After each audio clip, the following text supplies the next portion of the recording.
என்னப்பா பாத்ரூம்ல இருக்கியா? நானும் ரெஸ்ட் ரூம்ல தான் இருக்கேன். இந்த ஹோட்டல்லயே ஒரே ரெஸ்ட் ரூம் தானா? நான் இங்க இருக்கேன். அப்ப நீ எங்க இருக்க? பாய் பாய், நான் தான் கதவு தட்டுறது. நீங்க கதவை திறங்களேன். பாய், போன் அப்படியே பின்னாடி தள்ளுங்க. மூஞ்சில இருந்து கொஞ்சம் வெளில வாங்க. போனை இப்படி கொஞ்சம் நல்லா கிளியரா கேக்குது. போனை இப்படி பின்னாடி தள்ளு, இல்லைன்னா விட்டுட்டு ஊருக்கு கிளம்பிடுவேன். பின்னாடி வா, பின்னாடி வா.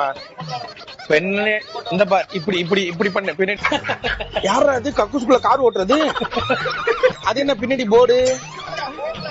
அதான் விளம்பரம். அது என்னடா இது நடந்துகிட்டே இருக்க கக்கூசுக்குள்ள வாக்கிங்கா? பப்ளிக் கக்கூஸ் மாட்டிக்கிட்டேப்பா. பின்னாடி வண்டி தெரிஞ்சுதப்பா. அவசரப்பட்டியடா. இல்லையே, இப்பதான் கழுவ போறேன்னு உனக்கு. நான் இன்னும் 2 நிமிஷம் ரோட்ல நிக்கிறேன். இன்னும் 2 நிமிஷம் உனக்கு டைம். நீ அதுக்குள்ள மேல வரலைன்னு வச்சுக்கோ, நான் கீழே வந்துருவேன். நீ பாத்ரூம் வந்துரு. அடிக்கிறல்ல அங்கேயே கழிஞ்சு அங்கேயே இருக்க வேண்டியதான்.